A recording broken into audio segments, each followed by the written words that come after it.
All women are different, but they are all women.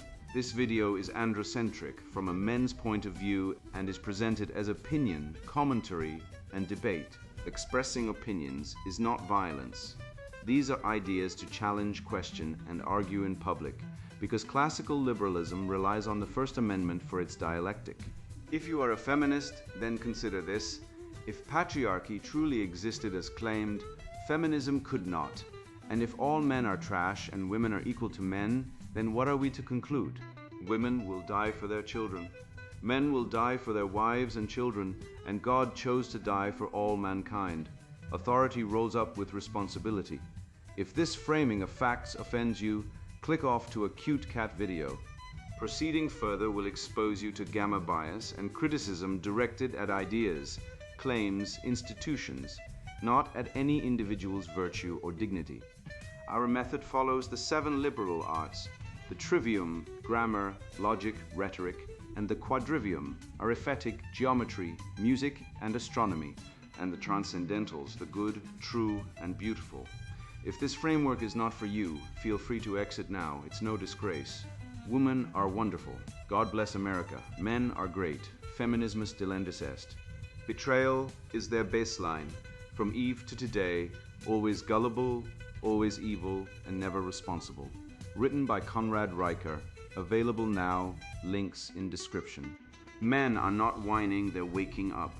How feminism, Marxism, and the cult of female fragility engineered the great male silence, and why it's time to shatter it with fire, truth, and a pocketful of Schopenhauer.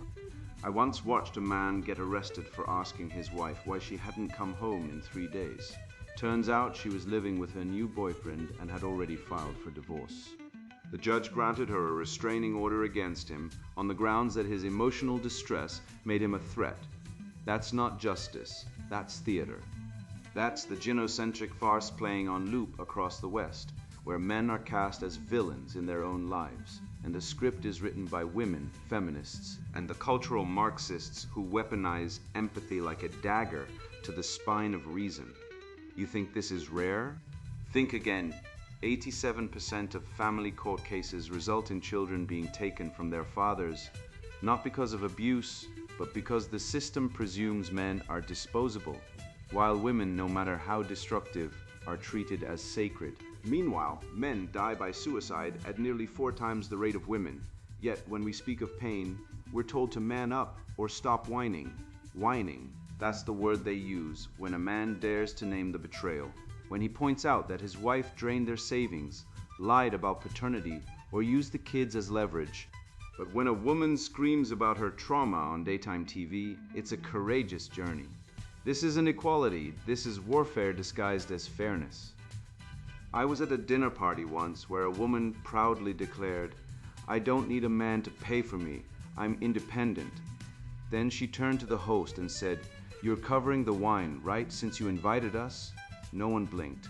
That's the lie in action. Feminist rhetoric as a shield for entitlement. Women today demand the right to behave like men, sleep around, reject commitment, dominate the workplace. While still enforcing ancient feminine privileges, men must pay, men must initiate. Men must apologize for existing too loudly, and if you refuse, you're toxic, you're threatening, you're part of the problem. But let a woman behave with the same aggression, and she's empowered.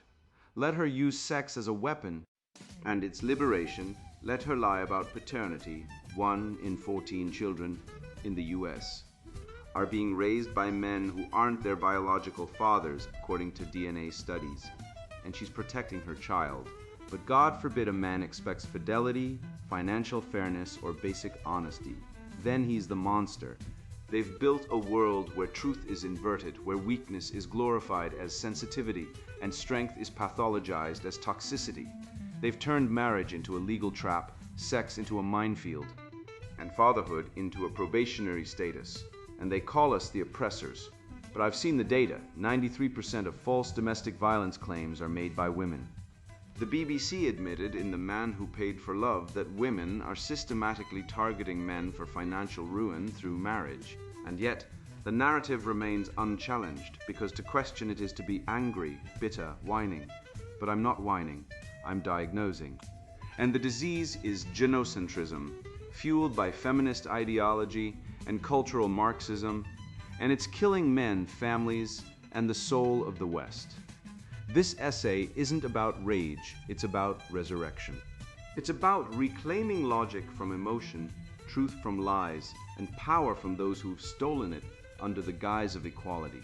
If you're tired of being silenced, exploited, and blamed for your own destruction, then keep reading because the spell is breaking, and the red pill isn't bitter. It tastes like freedom, the silencing of men, how gynocentrism weaponizes dismissal as whining. 93% of false domestic violence allegations are made by women. That number hits like a hammer, doesn't it? It's not conjecture, not opinion, it's from the National Coalition for Men, backed by actual court data. Yet if a man says this in public, he's instantly branded a misogynist, a toxic male, or worse, a whiner. Let me be clear, calling a man a whiner for stating facts is like accusing Galileo of arrogance for saying the earth moves. It's not emotion, it's not bitterness, it's testimony.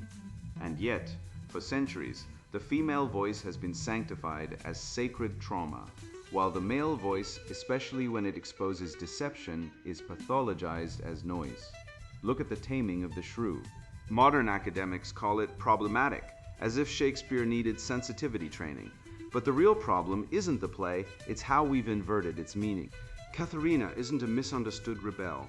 She's a shrew, a woman so consumed by rage and pride that she repels all suitors. Petruchio, he's not a brute. He's a man using wit, will, and theatrical absurdity to break her destructive patterns. He doesn't beat her, he outsmarts her. Yet today, we're told this is oppression. We're told female fury is valid, while male authority is toxic. Meanwhile, the 2022 BBC documentary, The Man Who Paid for Love, exposed women who deliberately married men to drain their bank accounts, run up debt, and vanish.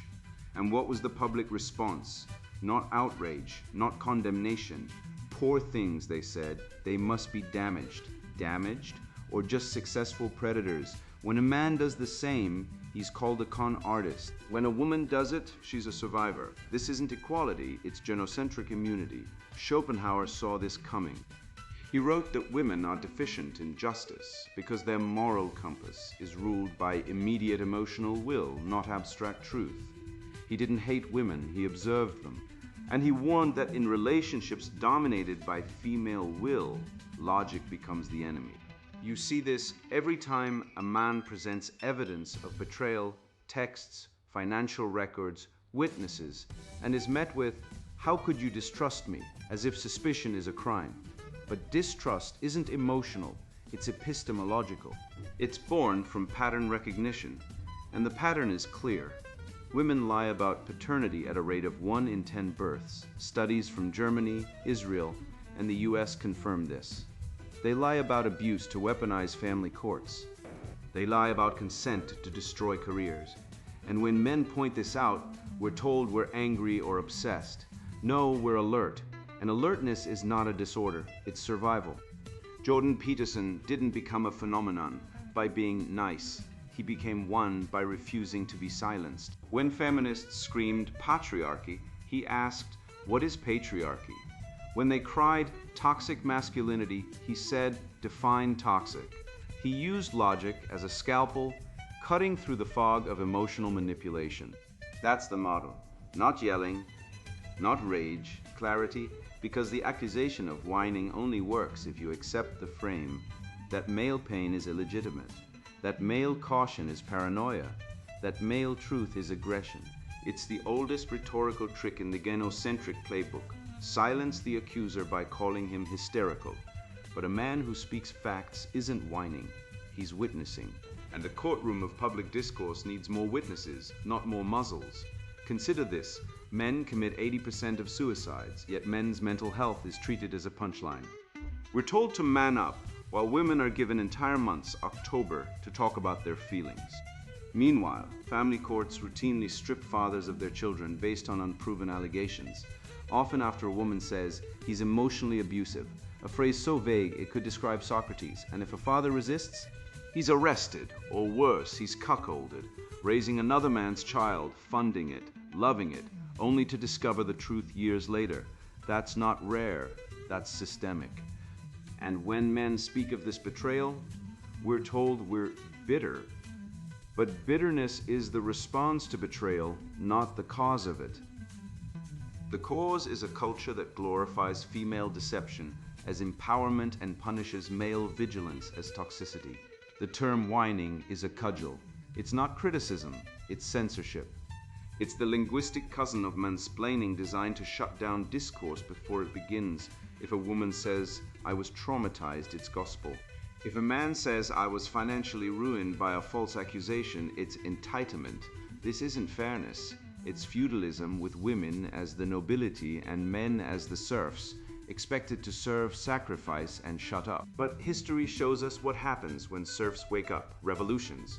And this isn't a call for violence, it's a call for awakening, for men to stop apologizing for their pain, to stop internalizing the lie that their voice is noise. Your pain is not a flaw. Your caution is not cowardice. Your truth is not aggression. And if they call you a whiner for speaking it, smile. Because the loudest whine in history was the one from the earth itself, turning beneath Galileo's feet while the priest screamed silence. I've sat across too many candlelit tables, watching the cognitive dissonance flicker in her eyes as she demands I pick up the check, after lecturing me for 20 minutes about the patriarchy, wage gaps, and how she doesn't need a man. And in that moment, the absurdity hits me like a shovel to the spine. This is the revolution. A woman who can land a six-figure job but can't land the courage to pay for her own damn appetizer. I used to think it was just awkward social norms. Then I looked at the data, then I stopped excusing it. Then I realized this isn't about dinner. It's about dominance. It's about testing whether I'll kneel. And brother, if you're still paying without question, you're not being chivalrous. You're being conditioned. Money, power, and the feminine test, deconstructing the financial litmus test. 74% of women expect men to pay on the first date even when she out-turns him. That's not pulled from some obscure online echo chamber. That's from Pew Research, 2023. Let that figure linger in your mind like a bad aftertaste no mint can fix. You clear-eyed observer aren't hallucinating this. You aren't overreacting. You aren't delusional. You're spot on. Women in 2024 continue to enforce financial expectations like royalty collecting taxes, all while flying the flag of gender parity like a carnival banner at a protest. They'll drop bell hooks in conversation, then hand you the check at dinner without blinking. This isn't a breakdown in modern dating, it's baked into the system. The unspoken rule about who pays isn't about fairness. It's a silent test of willingness, a ritual of submission masked as courtship. And right now, you're the one being measured. Let's dissect the absurd theater. Women scream about male privilege while weaponizing the very privilege they claim to abhor, male financial obligation. They'll post, "I don't need a man" on Instagram, then ghost a man who dared to split the check once. Gallup's 2021 data shows 89% of women are more attracted to men who earn more than they do. 89%. That's not a preference, it's a selection algorithm. It's evolution with a LinkedIn profile. And yet, the moment a man earns well, he's accused of toxic masculinity, emotional unavailability, or being controlling. The cognitive dissonance is thicker than a sociology professor's glasses. They want the provider, but not the presence of the provider. They want the wallet, not the will. They want the ox, but they want to geld it first. This isn't love, this is resource extraction. And women are not unaware of it, they are masters of it. Their subconscious isn't broken, it's functioning perfectly. Evolution programmed women to assess men as walking grocery stores with pulse. Schopenhauer nailed it. Woman is the most dangerous prey because she appears as the reward. You're not dating a human, you're auditioning for the role of sustenance. And if you fail the financial test, you're not dumped because you're incompatible, you're culled, like a weak stag during mating season. The Reddit thread where a woman brags about dumping a man because he made her pay for dinner once, 3,000 upvotes. Not one critical comment. That's not an outlier, that's the norm. That post is a cultural confession. It's a trophy on the wall of gynocentric tyranny. And don't be fooled by the feminist propaganda about financial independence. That phrase is a con. It's like saying a cat is independent while it knocks your coffee cup off the table and stares at you like you're the problem. Women don't want independence, they want exemption. They want the right to earn 6 figures as a girl boss, then cry victim when you expect reciprocity. They want to be equal until equality requires them to pay for your dinner. Then it's patriarchal pressure or emotional labor. It's a one-way mirror. They see you, but you can't see them. Their independence is a stage prop. Their empowerment is a power grab. And their outrage is a weaponized tantrum.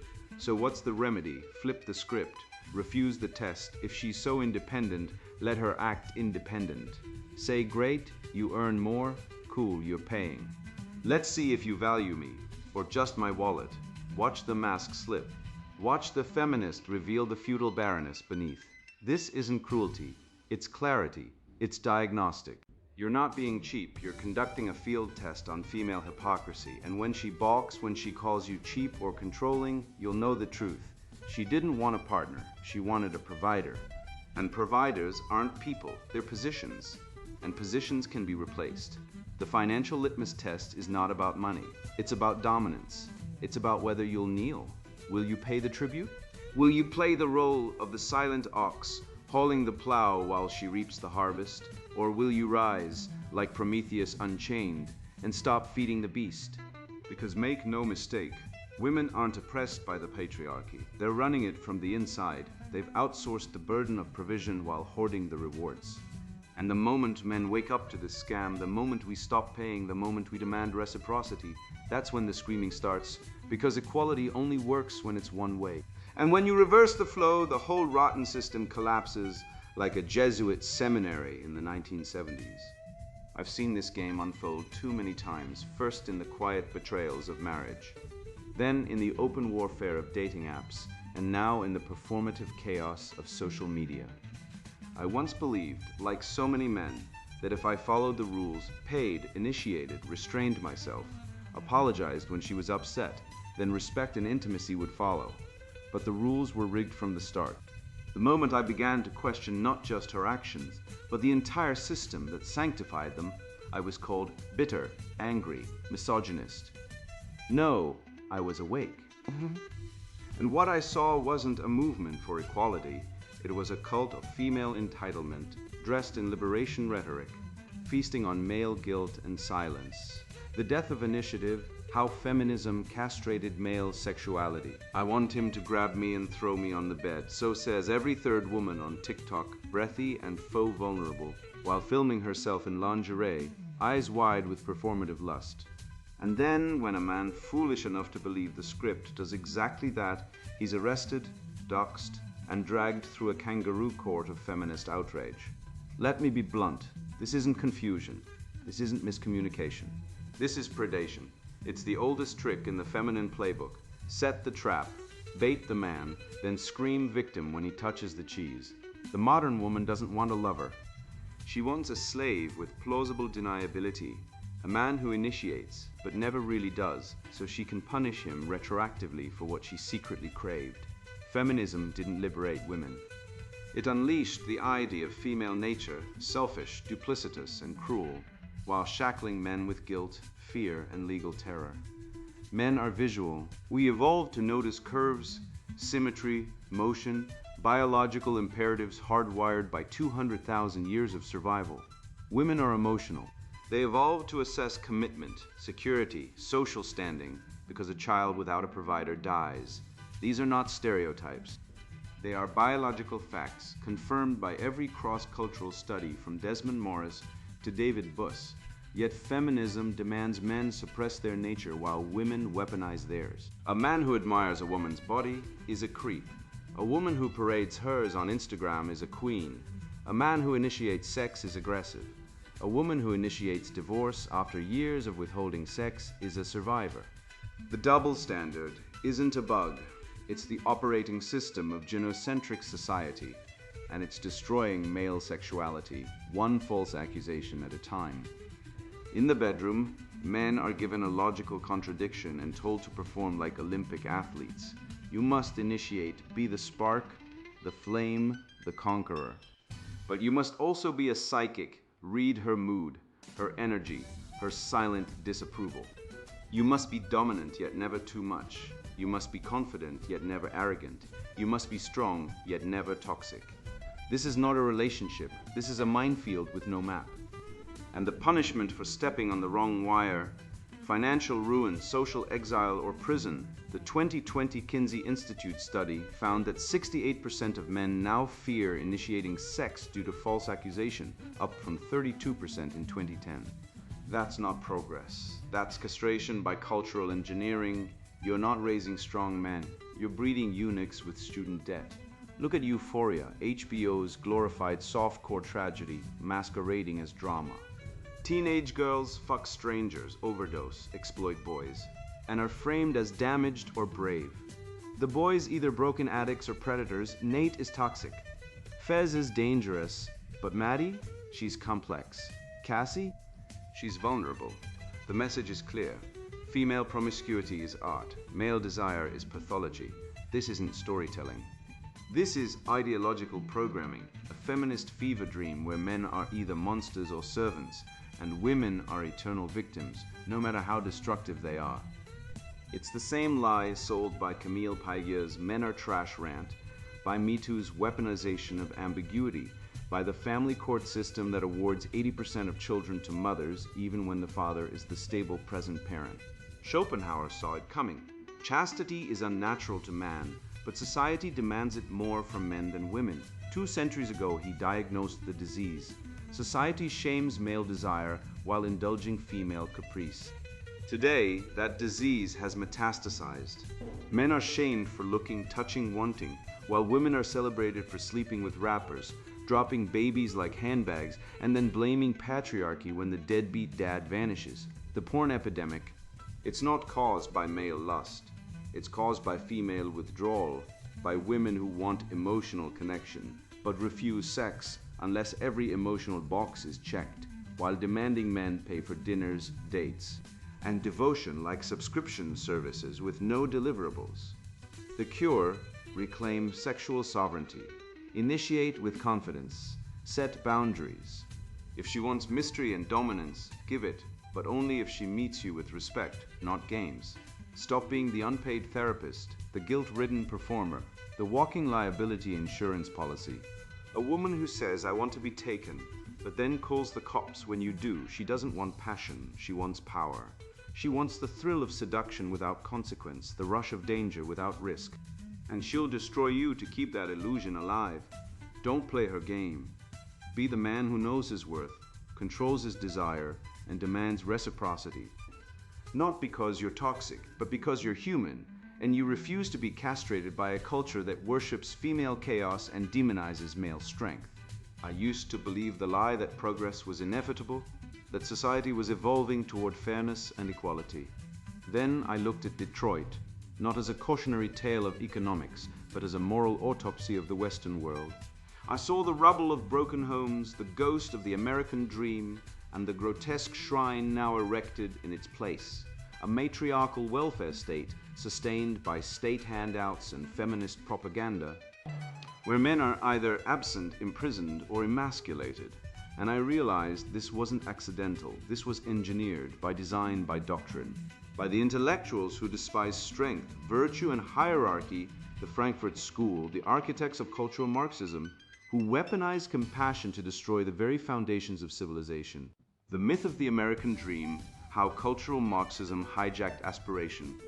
A city once powered the mightiest engines on earth, Detroit, where men forged steel, built cars, and raised families on dignity and sweat. By 1950, Detroit was America's golden child, home to 1.8 million souls, a monument to industrial masculinity, and the promise that hard work leads to prosperity. Today, 1/3 of its buildings are abandoned. The streets echo with silence where assembly lines once roared, and of the households that remain, 79% are headed by women, according to the US Census Bureau's 2020 data. That is not a trend, that is a massacre. That is not feminism, it is femicide of the male role, the family, and the future. Detroit didn't die from foreign competition or automation. Detroit died from the Frankfurt School's wet dream, a slow, deliberate poisoning of culture through critical theory, designed to erase tradition, destroy fatherhood, and replace virtue with victimhood. Herbert Marcuse, that smug German Marxist who fled Nazi Germany only to become a tenured tyrant at UCSD, wrote in 1965 of repressive tolerance, a Orwellian masterpiece of intellectual evil, his idea that only leftist views should be tolerated. All others, especially those rooted in tradition, religion, or merit, are to be silenced. And now in every university, corporate HR office, and public school, Marcuse's ghost whispers, "Don't argue, just cancel. Tolerance is no longer a virtue, it is a weapon." Used exclusively against men, Christians, conservatives, and anyone who dares to say no to the new matriarchal Marxist state. The American dream wasn't crushed by economics, it was assassinated by ideology. The dream was once simple. Work hard, marry a woman who respects you, raise children who honor you, and leave a legacy now. The dream is to be a genderless diversity hire, praised for checking victim boxes, while your pension is stolen to fund pronoun sensitivity training. Let's talk about wages, since the feminists never stop lying about them. Since 1973, median male wages have stagnated. Adjusted for inflation, a working man today earns about the same as his father did 50 years ago. Meanwhile, female labor force participation has doubled. Yet in every classroom, every TED Talk, every NPR podcast, you hear the same robotic chant: men still dominate. Dominance is not measured by presence. It is measured by responsibility, authority, and sacrifice. Men still die in workplace accidents at 92% of the rate, BLS data. Men still make up 97% of the homeless population who refuse shelters. Men still commit 99% of mass public suicides by cop. And yet, the cult of feminism insists men are privileged. Privilege, I call it duty. And when men fulfill their duty, they are discarded like used condoms, divorced, disinherited, and demonized in family court, where 80% of custody goes to mothers, regardless of fitness, and where men pay child support to women who abort their babies. Yes, abortion rate for unwanted pregnancies is over 60%, and in many cases, men are forced to pay for children who were killed without their consent. That's not justice. That's legalized betrayal. And how did we get here? The pivot was 1965, the Immigration and Nationality Act, which opened the borders, and the feminist wave of the 1970s, which opened the divorce courts. Before then, the family was an economic unit. Father worked, mother nurtured, children learned. After, men were rebranded as oppressors, women as warriors, and children as accidents. The Protestant work ethic, faith, discipline, delayed gratification, was mocked as toxic masculinity. Now the new gospel is preached in cubicles and classrooms. Feel your feelings, validate your identity. Blame the patriarchy, the new church, diversity trainings, the new sacraments, pronouns, the new saints, transgender activists who have never held a real job. The new hell? Being a married father who pays child support and gets 20% parenting time. I once met a man in a gym, call him Dave, who worked 60 hours a week as a mechanic. He was divorced. His ex-wife, who had affairs during the marriage, got the house, the kids, and $1,200 a month from him. He lived in a studio apartment, ate ramen, and trained weights to stay sane. One day, he saw his daughter on social media. She posted, "Happy Father's Day to the best dad," tagging her stepdad, the man who'd replaced him. Dave didn't cry, he just laughed, a dry, hollow sound like a gun with no bullets. That is the American dream now. You work, you sacrifice, you get erased. And when you speak up, you're told you're angry or toxic. But I say anger is the soul's immune system. And if you're not angry at this system, you're either lying or dead inside. So what's the remedy? Praxa action rooted in truth. Marry wisely, meaning marry a woman who fears God, respects your authority, and would rather die than betray you.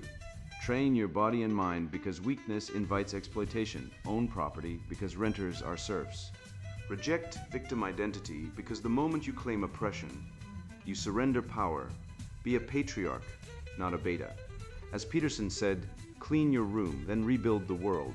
And rebuild it we must, not with marches or hashtags, but with families, businesses, schools, and churches built by men who know their duty and refuse to apologize for it. The living spirit of Western civilization, the pursuit of the good, the true, and the beautiful, was not born from equality. It was born from hierarchy, order, and sacrifice. And it will rise again, not from the womb of woman, but from the will of man. You thought she loved you. She loved the idea of you, the wallet, the shoulders to cry on, the fool who'd take the blame when she vanished with the kids and the savings. Wake up. The divorce courts aren't courts. They're loot redistribution centers run by feminist ideologues who've turned motherhood into a legal weapon. 70% of custody battles strip fathers of equal time. 60% of men pay alimony they can't afford, while their exes collect, date, and post bikini pics from their vacation funded by your labor. And if you protest, you're whining. Meanwhile, she gets a victim badge, therapy, and a support group. You get silence, shame, and a suicide rate 4 times higher than hers. That's not justice. That's gynocentric terrorism. I once believed the lie too, that love was mutual, that fairness ruled, that truth mattered. Then I read Schopenhauer in a motel room after losing everything to a woman who faked depression to gain sympathy in court. He wrote, "The best way of rendering others happy is not to expect it from them." That hit like a hammer. Women aren't evil. Nature made them hypergamous, self-preserving, emotionally strategic. But we've built a civilization that worships them as saints while castrating men with guilt, taxes, and false accusations. Feminism didn't free women. It freed them to exploit men with impunity and cultural Marxism. Just the intellectual veneer on a predator economy disguised as equality. So what now? You don't whine, you don't beg, you don't kneel. You build. You train your body like a Spartan, your mind like a Stoic, your finances like a Renaissance merchant prince. You speak truth even when it offends, especially when it offends.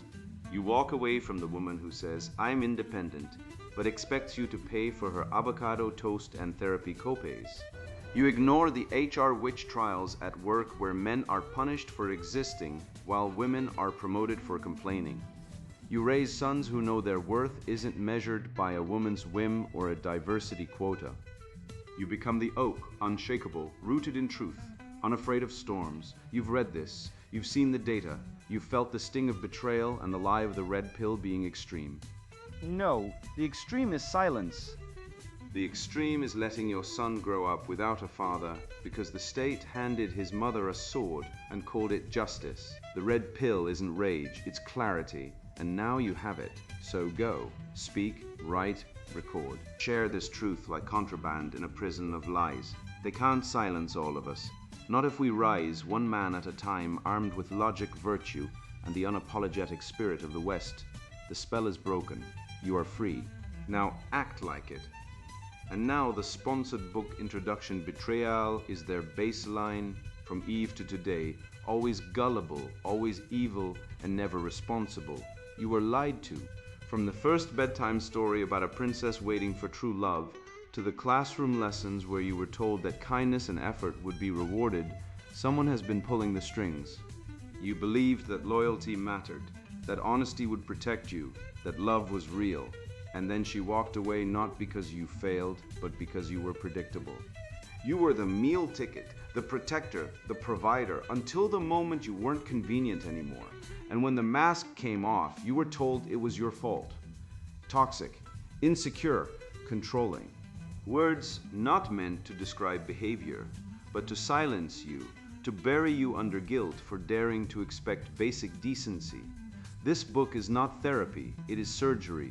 And the infection is female nature dressed as virtue. I've seen it all.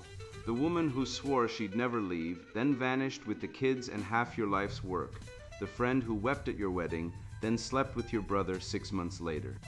The corporate HR seminar where men are lectured on toxic masculinity, while women exploit policies like predators finding weak prey. I've been betrayed, used, discarded, not once but repeatedly, by women who smiled as they drove the knife deeper. And every time the world told me to apologize, to reflect, to do better, I did and got burned again. So I stopped listening to the lie. I went back to the source: nature, history, philosophy, biology. I read Schopenhauer's scorn for the short-haired barbarians, Molyneux's logic on female hypergamy, Peterson's warnings about the devouring feminine, and the cold data of evolutionary psychology. And I found the pattern, not in exceptions, but in the rule. Women are not evil because they are women. They are evil because their survival strategy demands it, and society has spent centuries rewarding them for it. This book is the antidote. It is not hate, it is truth, and truth is the only thing that can set you free. You are not broken. The world is. It runs on a lie that women are pure, nurturing, and moral by default, while men are suspect until proven innocent. This lie has destroyed marriages, economies, militaries, and cultures. It is why the West is collapsing under debt, divorce, and demographic suicide. It is why men are depressed, medicated, and dying young, while women climb career ladders on the bodies of discarded men. This book will show you the machinery, how feminism is not a movement for equality, but a biological algorithm in a skirt, how gynocentrism has turned justice into a farce, how love has been weaponized into a trap from which few escape unscathed. You will learn why Eve ate the fruit not out of curiosity, but out of power, why divorce courts are not about fairness, but female leverage, why caring is often just manipulation in soft lighting. This is not speculation. It is evidence, logic, and history compiled for the man who is done being fooled. This book is for men who have bled. For those who've been called misogynists for noticing patterns, labeled bitter for refusing to forgive the unforgivable, shamed for walking away from a system designed to consume them. It is for men who love Western civilization, not the woke parody of it, but the real thing. Truth, beauty, courage, honor, reason. Men who understand that the trivium is a weapon, that logic cuts through emotion, that grammar exposes deception, that rhetoric can rally the dispossessed. If you are still waiting for her to change, for society to wake up, for fairness to prevail, close this book now. It will not help you. But if you are ready to see the Matrix for what it is, to stop being the hero who dies in the third act, then read on. This is not a self-help book. It is a war manual. And the war is for your mind, your future, and your soul. Do not expect balance. There is none. You will not find both sides here because there are not two sides. There is truth and there is propaganda. This book names the demons: feminism, gynocentrism, cultural Marxism, the divorce state, the sexual marketplace, the womb economy, and it destroys them with logic, history, and unflinching observation. If you are a woman who thinks this does not apply to you, good. Put this book down. Go write a diary, start a podcast, complain about patriarchy. This is not for you. If you're a man who still believes in the good ones, who thinks chivalry will be rewarded, who trusts the system, then you are not ready. Wait until the betrayal cuts deep enough. Wait until you lose everything, then come back. But if you are awake, if you've seen the pattern, felt the knife, smelled the lie, then this book is your compass. It will show you how to think, how to act, how to survive, and how to rebuild. The red pill is not a metaphor, it is a necessity, and it starts here. Betrayal is their baseline, from Eve to today, always gullible, always evil, and never responsible, written by Conrad Riker. Buy now, links in description.